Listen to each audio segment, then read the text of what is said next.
ท่านทุกคน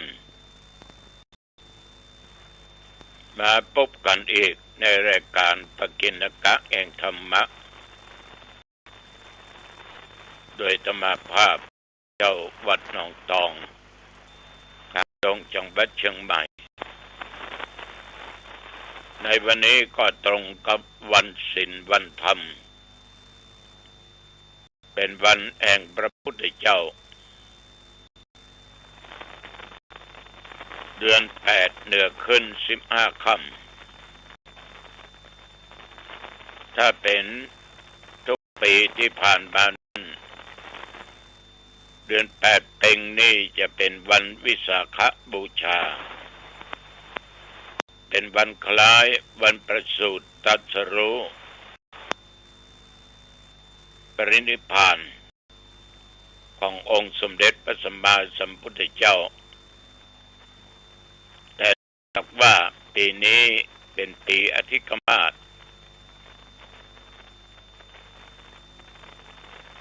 วันวิสาขะนั้นก็ได้เลื่อนไปเป็นวันเดือน9เพ็ง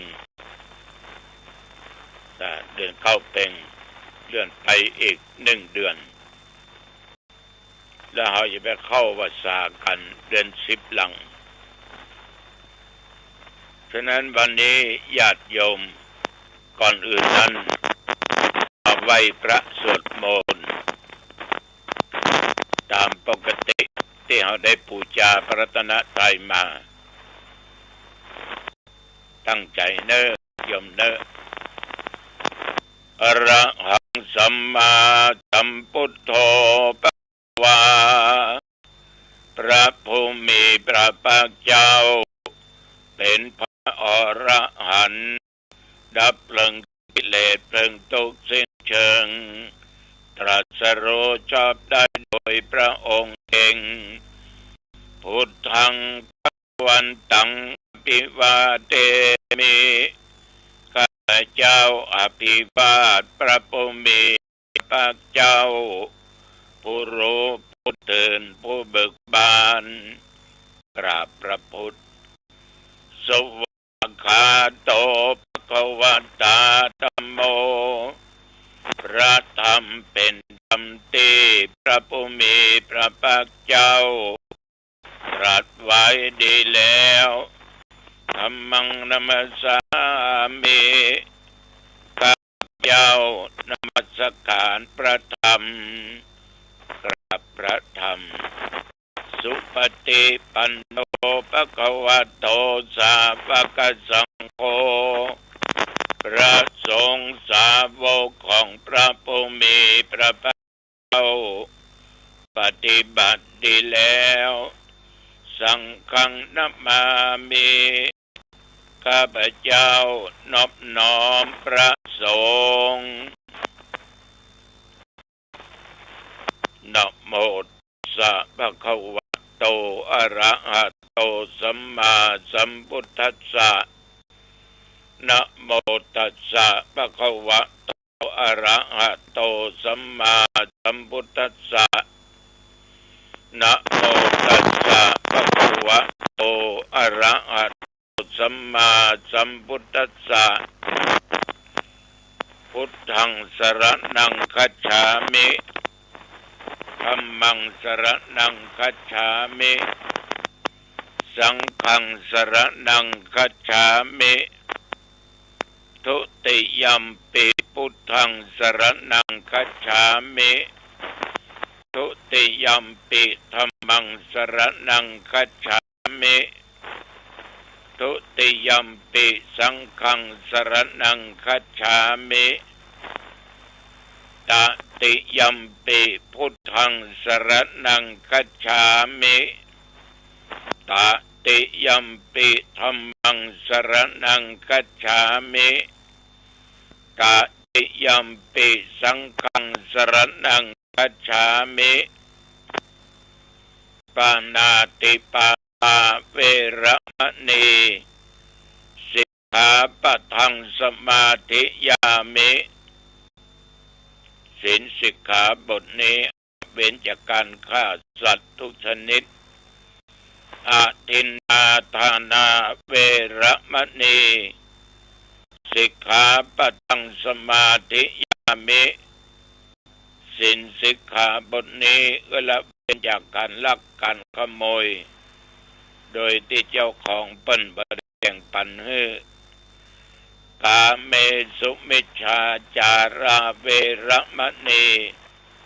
สิกขาปะทังสมาธิยามิสินสิกขานี้ละเว้นจากการประพฤติผิดในกามในผัวในเมียของคนอื่นมุสาวาทาเวระมณีสิกขาปะทังสมาธิยามิสินสิกขาบทนี้ละเว้นจากการกล่าวคำเท็จส่อเสียดนินทากำหยาบสุราเมรยะมัชฌปมาทฐานาเวระมณีสิกขาปะทังสมาธิยามิสินสิกขาบทนี้ละเว้นจากการดื่มของมึนเมามีสุราเมลัยสิ่งเสพติดกัญชาเฮโรอีนยาบ้ายามาเป็นต้นยิมานิปัญจสิกขาปทานิสีเลนะสุขติงยันติคนเอาจะได้ถึงสุขได้มีสุขบวาสุขในภพนี้สุขในภพหน้าเพราะศีลสีเลนะโภคสัมปทาคนจะมีโภคทรัพย์สมบัติได้ก็เพราะศีลสีเลนะนิพุตติงยันติตัสมาสีลังโสทะเยบุคคลจะถึงนิพพานได้ก็เพราะศีลฉะนั้นญาติโยมทั้งหลายจงมีสติสัมปชัญญะสำรวมความบริสุทธิ์ของศีลของท่านได้ถ้าหากว่าขาดตกบกพร่องมัวหมองเศร้าหมองดังพลอยก็จงแก้ไขว่าแก้ตัวขอฝากศีลถึง5 ข้อไว้กับญาติกับโยมเพราะศีลเป็นฐานอันมั่นคงของชีวิตเป็นฐานแห่งการปฏิบัติธรรมเราจะถึงซึ่งนิพพานได้นั้นก็เพราะศีลดังที่กล่าวอิติปิโสภะคะวะอะระหังสัมมาสัมพุทโธวิชชาจรณะสัมปันโนสุขโตโลกวิทูอนุตตรปุริสธรรมสารถิสัทธาเทวมนุษย์สันนังพุทโธภควาติ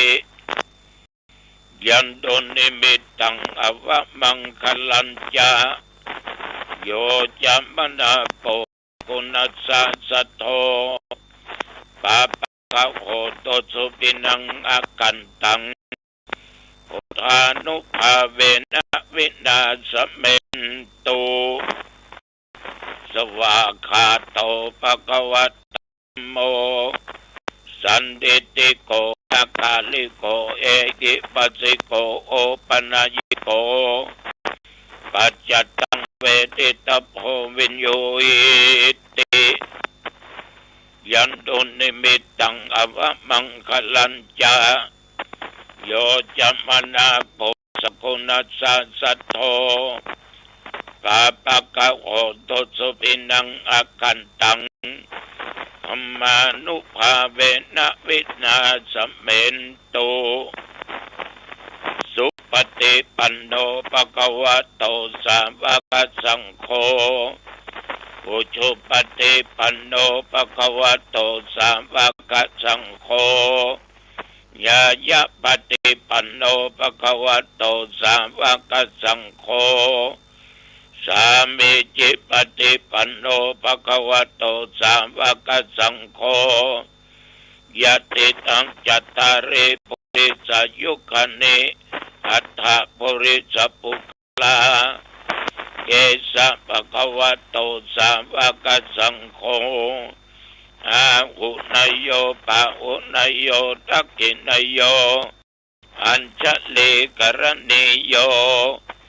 อนุตรังปุญญเกตังโลกัสสาติยันตุนิมิตังกวะมังคลัญจาโยจัมอนาโพสกุณัสสะสัทโธปะปะกะโอตุสุปินังอกันตังสังฆานุภาเวนะเวนะสัมเมนโตสกัตตัวปุถะรัตนังโอสตังอุตมังวรังยิตังเทวมนุสสันังพุทธเตชนะโสตินานัสสันตุปัตตวาสัพเพทุกขาวุปัสสเมนตุเตสกัตตัวธัมมรัตนังโอสตังอุตมังวรังปริลาอุปัสสมนังธรรมเตชนะโสตินานัสสันตุปัตตวาสัพเพพยาวุปัสสเมตุเตสกัตตัวสังฆรัตนังโอสตังอุตมังวรังอาหุนยังปะหุนยังสังฆเตชนะโสตินานัสสันตุปัตตวาสัพเพโรกาวุปัสสเมนตุเตนัตถิเมสรนังอัญญังพุทโธเมสรนังวรังเอเตนะสัจจวัชเชนะโอตุเตชยมังคลังนัตถิเมสรนังอัญญังธัมเมสรนังวรังเอเตนะสัจจวัชเชนะโหตุเตชยมังคลังนัตถิเมสรนังอัญญังสังโฆเมสรนังวรังเอเตนะสัจจวัชเชนะโห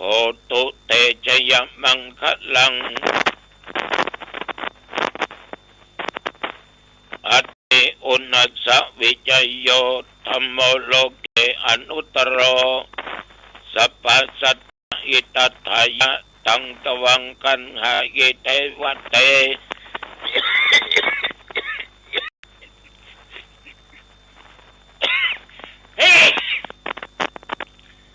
ปริวัชเชลาจตันเตอมนุเสกิปวะเกพยัคเทนะเควิเศปุเตอากัลมรันนะวาสัพพัสสมามรณะมุตโตตะเปโตวากาลมริตังตัสเสวะอนุภาเวนะโหตุเตโวสุขีสัทธาสุทธาสีลังสมาตัญญะธรรมมังสุจริตังจเรตัสเสวะอนุภาเวนะโหตุเตโวสุขีสัทธาลิขิตังเจนติตังปูชังคารนังวัจนังครุงปเรสังเตสนังสุตวาตัสสะอายุปวัตตเตเตภวตุสัพพมังครังรักขันตุสัพพเทวตาสัพพพุทธานุภาเวนะสัทธาสุทธิภวันตุเตภวตุสัพพมังคลังรักขันตุสัพพเทวตาสัพพธรรมานุภาเวนะสัทธาสุทธิภวันตุเตภวตุสัพพมังคลังรักขันตุสัพพเทวตาสัพพสังฆานุภาเวนะสัทธาสุทธิภวันตุเต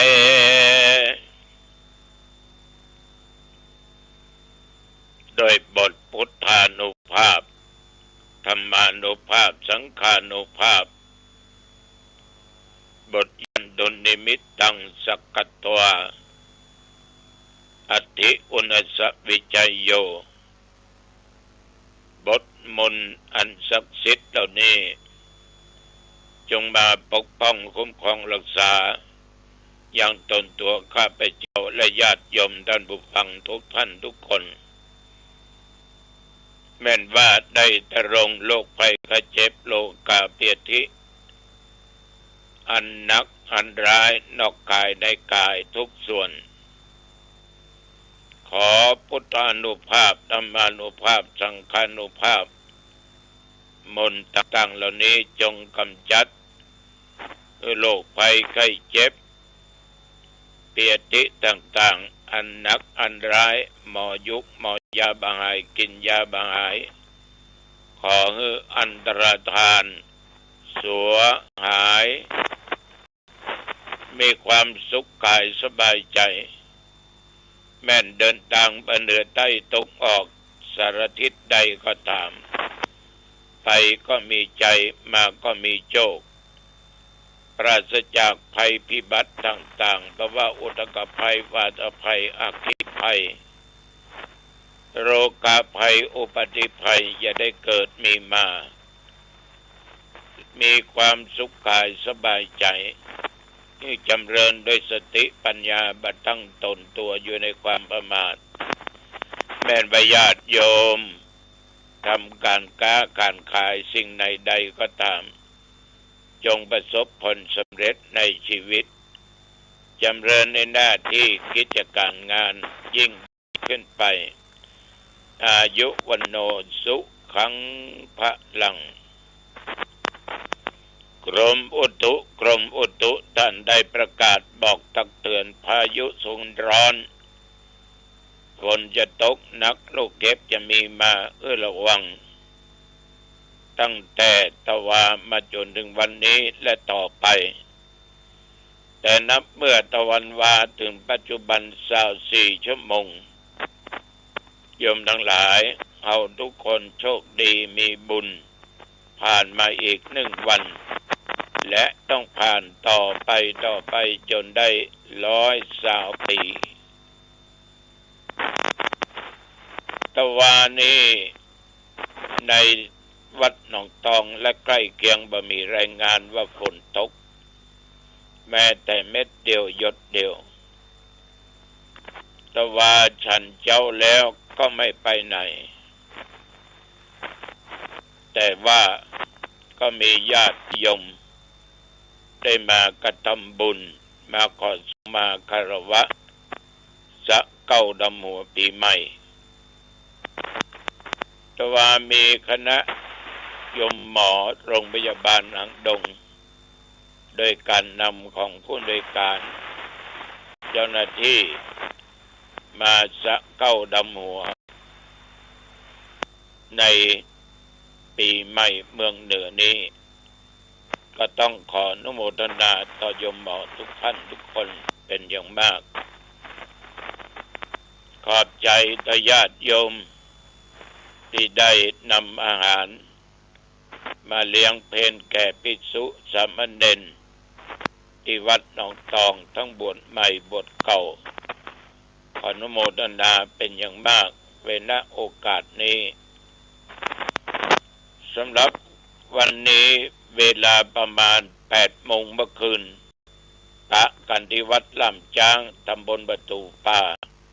อำเภอเมืองจังหวัดลำพูนในงานศพของตุลุงคำตุลุงเยเบเตศคนนี้เนอปะกันเนอญาติโยมเนอ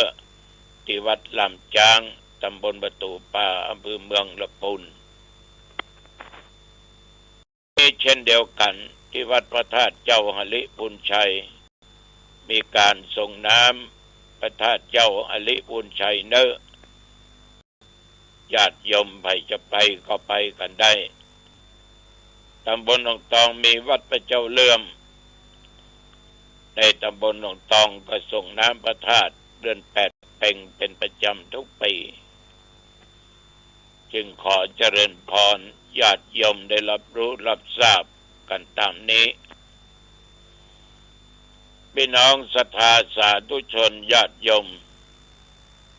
ทางโรงเรียนหางดงสังฆราชอุปถัมภ์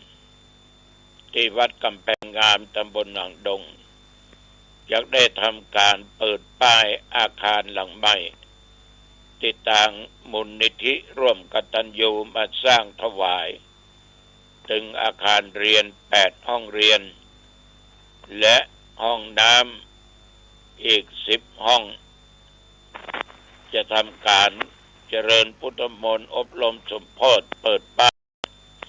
ในวันที่3 เดือนพฤษภาคม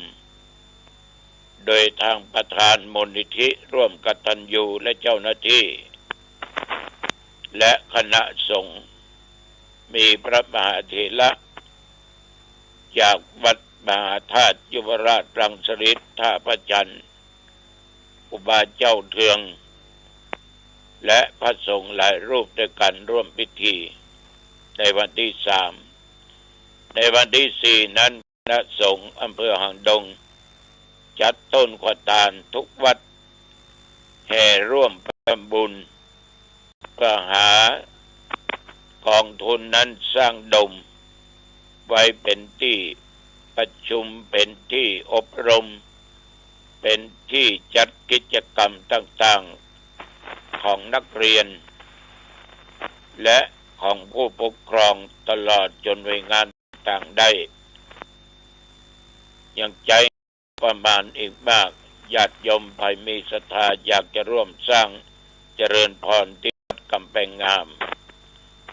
แจ้งความประสงค์ได้ที่ฮันเนอร์ที่โรงเรียนอังดงสังฆราชอุปถัมภ์ศรัทธาสาธุชนญาติโยมท่านผู้ฟังคนเฮาเนี้ยถึงวันนี้ต่างความคิดต่างความหัน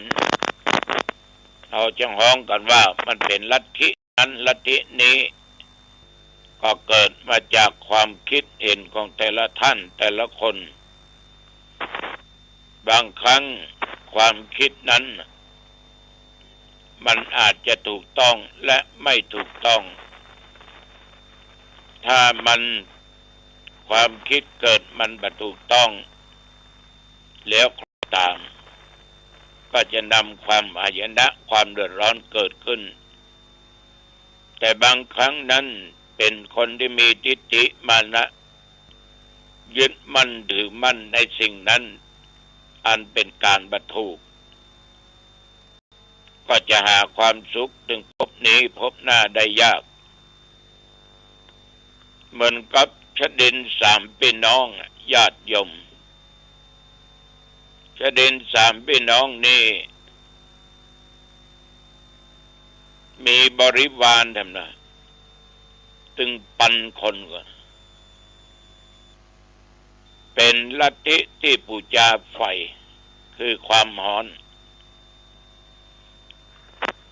เวลานั้นพระพุทธเจ้าของเราเนี่ยก็จึงเกิดความเมตตาความสงสารก็ได้เสด็จไปที่ตำบลอุรุเสนานิคมอันเป็นที่อยู่ของชดิน3 พี่น้องชดิน3 พี่น้องนั้นมีชื่อว่าจะใดอันนี้ก็จะนำมากล่าวญาติโยมท่านทั้งหลายได้รับฟังกันคนเก่าอุรุเวลากัสสปะอันนี้มีบริวารอยู่500 คนคนที่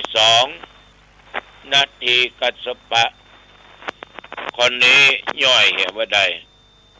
มีบริวาร300 คนคนที่3ขยากัสสปะอันเป็นน้องคนเล็กคนสุดท้องมีบริวาร200 คนพระพุทธเจ้าก็รู้ว่าชดิน3 พี่น้องเนี่ยชอบบูชาไฟก็คงจะมาได้สำเร็จเป็นพระอรหันต์แน่ก็จึงได้ทรงเสด็จไปหาวิธีการต่างๆในการที่จะละ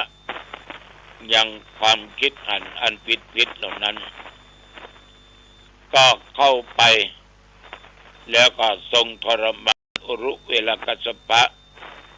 โดยวิธีการต่างเพื่อให้หันว่าลัทธินั้นบ่มีแก่นบ่มีสาร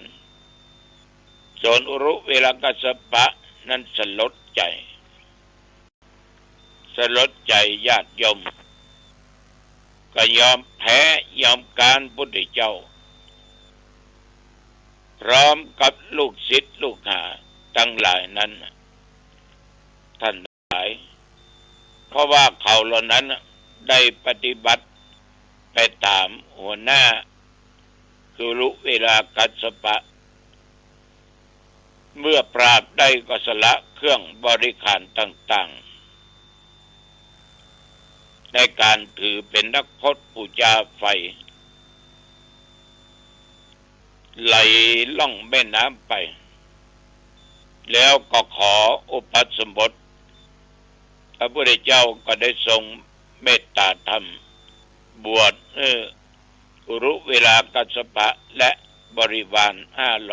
500น้ำก็ปาเอาเครื่องบริขารต่างๆไหลไปนาทีกัสสปะอยู่ใกล้แม่น้ำเนาะได้หันดังอันชดากาหันบริขารที่ปี้ตัวเองได้ถือพจน์บูชาไฟมา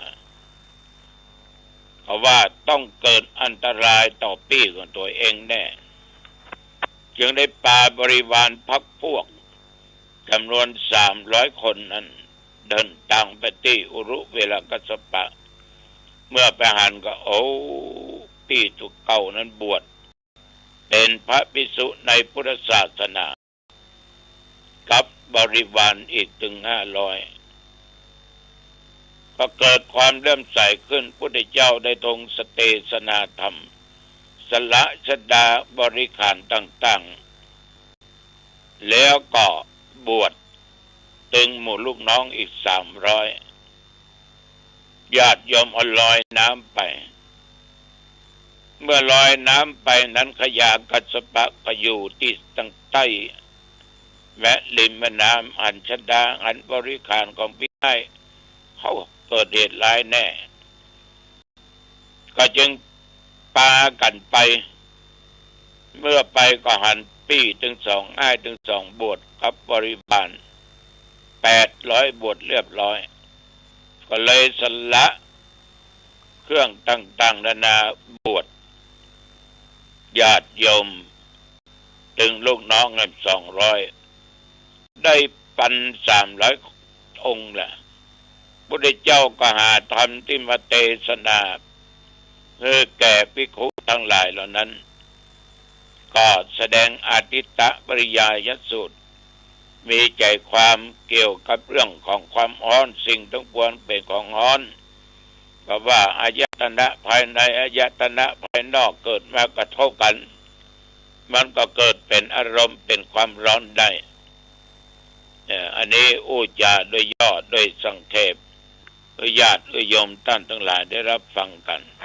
เพราะความร้อนเหล่านี้ทำให้เกิดทำให้แก่ทำให้เจ็บทำให้ตายบ่พ้นจากวัฏสงสารโจรชดินทั้งหลายเหล่านั้นทั้ง3พี่น้องบริวารนั้นได้รับฟังพระธรรมเทศนาท่านทั้งหลายเหตุการณ์จะเป็นจะใดก็ลองคิดลองฟังกันต่อไปวันนี้เวลาพอดีอายุวันโนสุขังพระลังพบกันใหม่โอกาสหน้าเจริญพรสวัสดีครับท่านผู้ฟังที่เคารพทางสายเอกดำเนินรายการโดยพระประชานาถมุนีเจ้าอาวาสวัดดอนจันทร์เจ้าคณะอำเภอกัลยาณิวัฒนาจังหวัดเชียงใหม่ท่านมีธรรมเมตตากล่าวธรรมะดังนี้เสื้อผ้าไม่ต่ำกว่า100 ตัว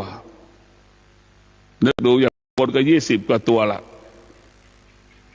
ทั้งเสื้อทั้งผ้ากางเกงเนี่ยพวกเรานึกดูดิเราสะสมสั่งสมเนี่ยเป็นอย่างนั้นแหละรู้แล้วไปสะสมคนอื่นๆนั่นคืออาศัยธรรมชาติถ้าเราอาศัยธรรมชาติแล้วเราจะมีแต่คำว่าเสียใจมีแต่คำว่าไม่สบายใจเนี่ยถ้าเรามีธรรมชาติแล้วจะมีแต่คำว่าเสียใจแต่คำว่าไม่สบายใจพวกเราต้องพิจารณาแต่เราจะเสียใจเราจะไม่สบายใจ ถ้าหัวใจเรามีแต่ธรรมชาตินั่นเพราะธรรมชาติมันเปลี่ยนแปลงได้ตลอดมันไม่สามารถตอบสนองเราได้ส่วนธรรมะนั้นมันพึ่งพาตนเองอาศัยตนเองเราตอบสนองตนเองได้ตัวเราเองเราพึ่งพาตนเองได้ตัวเราเองดังพระพุทธเจ้าบรรลุธรรมได้เพราะตัวของเราเองดังพระอรหันต์บรรลุธรรมได้ตัวเราเองตนแลเป็นที่พึ่งแห่งตน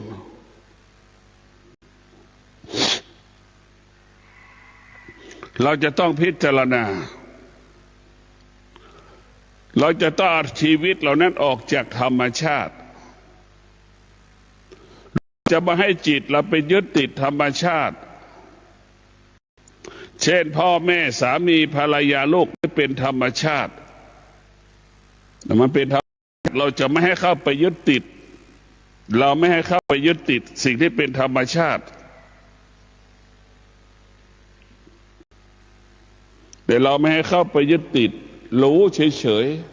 ๆรู้ธรรมชาติเท่านั้น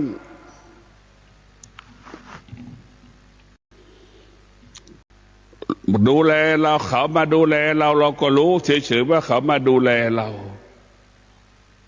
เขาไม่มาดูแลเราก็รู้ว่าตนแลเป็นที่พึ่งแห่งตนเนี่ยพวกเราทุกคน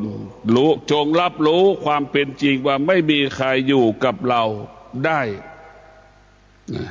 ไม่มีใครอยู่กับเราได้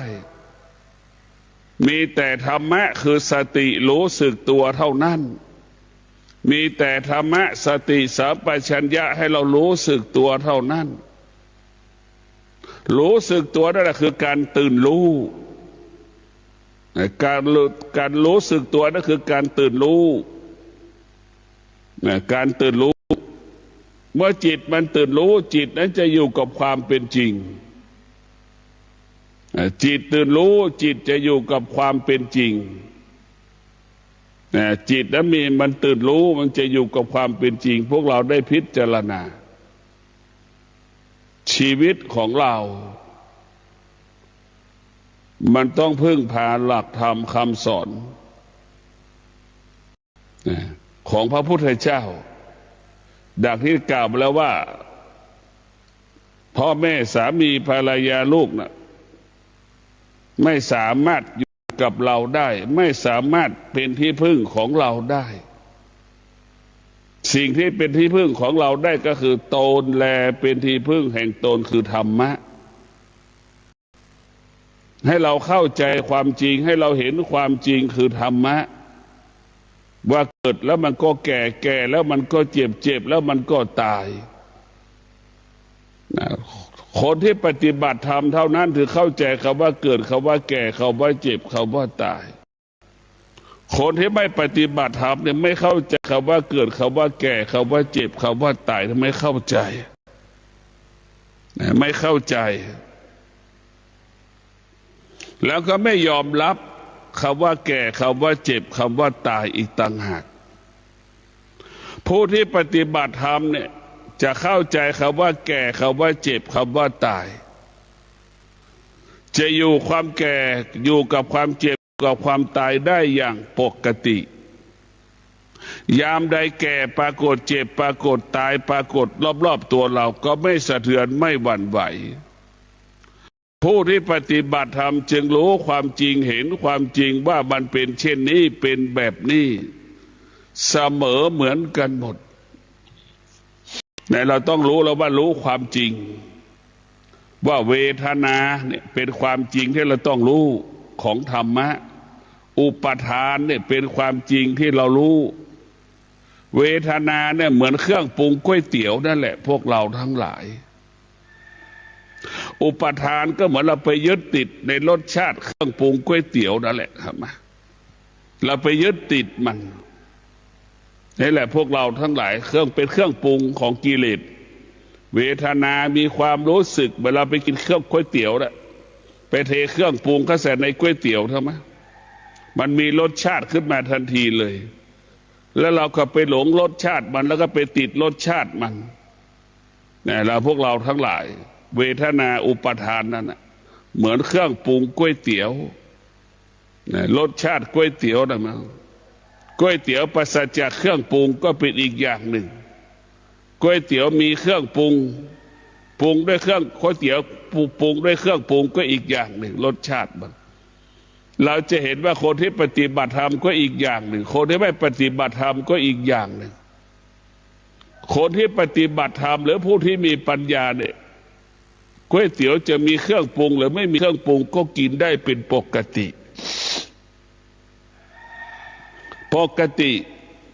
คนที่ไม่ปฏิบัติธรรมเนี่ยจะกินก๋วยเตี๋ยวต้องมีเครื่องปรุงถ้าไม่มีเครื่องปรุงกินไม่ได้มันแตกต่างกันคนที่ปฏิบัติธรรมได้มีปัญญาเนี่ยจะรู้ว่ากินให้มันอิ่มแต่คนที่ไม่ปฏิบัติธรรมนั่นกินเพื่ออร่อยมันแตกต่างกันนะถามว่ามันเป็นความจริงมันเป็นความจริงที่ยังไม่ใช่ความจริงความจริงของความจริงก็คือการกินข้าวรับประทานอาหารเนี่ยให้มันหายหิวเท่านั้นกินแล้วให้มันเกิดประโยชน์ก่อประโยชน์ต่อตนเองเท่านั้นเนี่ยพวกเราต้องพิจารณาแบบนี้เราต้องมีสติรู้สึกตัวนี่ตลอดเวลาดังพ่อแม่สามีภรรยาลูกเนี่ยที่มีสติรู้สึกตัวนี่จะเป็นผู้ที่ไม่โมโหจะเป็นผู้ที่ไม่หงุดหงิดนะไม่โมโหไม่หงุดหงิดเป็นผู้ที่รู้สึกตัวเราจะรู้แล้วว่าเป็นผู้ไม่โมโหไม่หงุดหงิดเป็นผู้ที่รู้สึกตัวบุคคลที่รู้สึกตัวเนี่ยพวกเราหลายรู้สึกตัวนี่สำคัญที่สุดให้เราอยู่เย็นเป็นสุขก็เพราะเรารู้สึกตัวนี่แหละอยู่เย็นเป็นสุขโชคดีดวงดีก็เพราะเรารู้สึกตัวนี่แหละคือเกิดคำว่าโชคดีดวงดีในพวกเราทั้งหลายเราจะทำจะร่ำจะรวยก็เพราะเรารู้สึกตัวนี่แหละจะร่ำจะรวยมีกินมีใช้มีทรัพย์มีสมบัติก็เพราะเรามีรู้สึกตัวนี่แหละคือมีสติสัมปชัญญะรู้สึกตัวเมื่อมันรู้สึกตัวมันก็ได้ทำหน้าที่นั้นสมบูรณ์แบบดังพระพุทธเจ้าทำหน้าที่การเป็นพุทธเจ้าดังพระอรหันต์ทำหน้าที่เป็นพระอรหันต์ระหว่างที่กำลังฝึกหัดเรียนรู้ธรรมจะเป็นพุทธเจ้าก็ทำหน้าที่การเป็นนักบวชให้สมบูรณ์แบบรู้สึกตัวนี่แหละคือการทำให้เราประสบความสำเร็จดังพระพุทธเจ้ารู้สึกตัวจึงทำให้พระพุทธเจ้าได้เป็นพระพุทธเจ้าเพราะรู้สึกตัวพวกเราทั้งหลายรู้สึกตัวเนี่ยมันจะบังคับให้เราอดทนรู้สึกตัวมันจะไม่ให้เราหลงสิ่งที่เรารู้มันจะไม่ให้ยึดติดในสิ่งที่เรารู้แม้กระทั่งกิเลส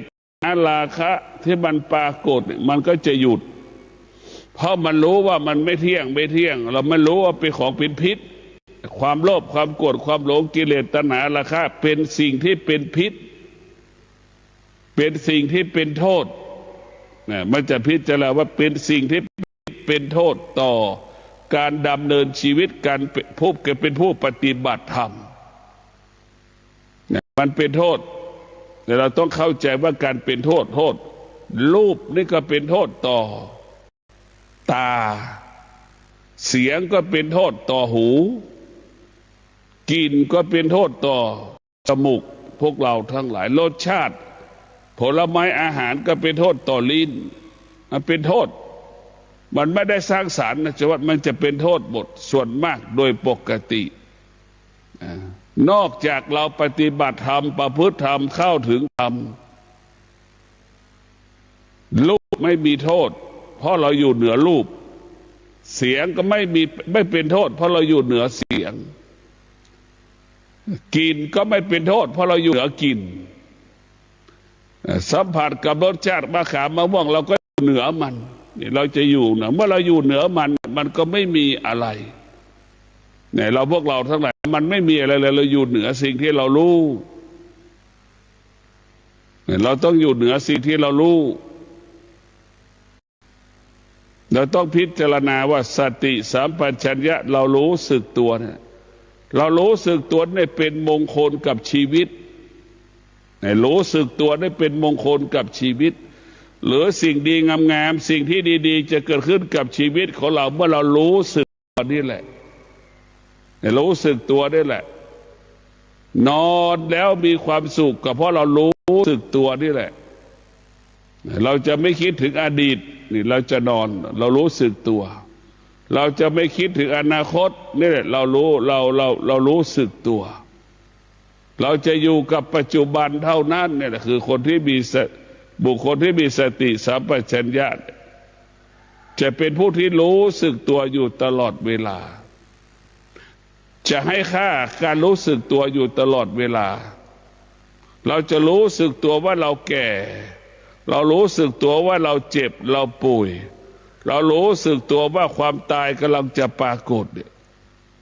ผู้ที่มีสติสัมปชัญญะจะเป็นผู้รู้สึกตัว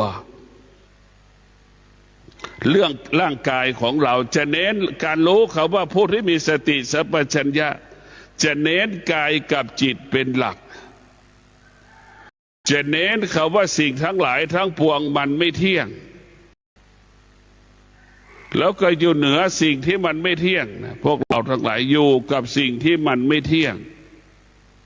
เนี่ยเราจงรับรู้ว่าอยู่กับสิ่งที่มันไม่เที่ยงเราได้โปรดพินิจพิจารณาสิ่งใดที่มันไม่เที่ยงมันเป็นทุกข์มนุษย์ทั้งหลายขาดสติขาดปัญญาครอบครองสิ่งที่มันไม่เที่ยงยึดถือสิ่งที่มันไม่เที่ยงในชีวิตของเราผู้ที่มีสติสัมปชัญญะจะเห็นกายของเราและเป็นสิ่งศักดิ์สิทธิ์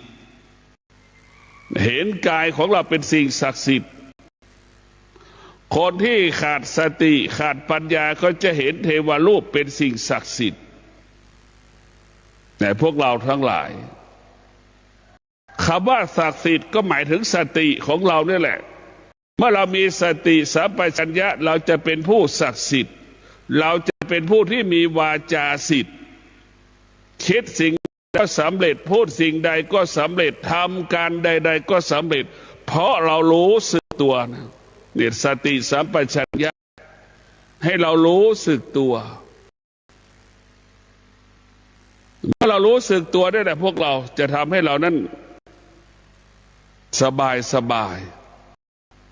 เมื่อเรารู้สึกตัวจึงทำให้เรานั้นเกิดความสงบ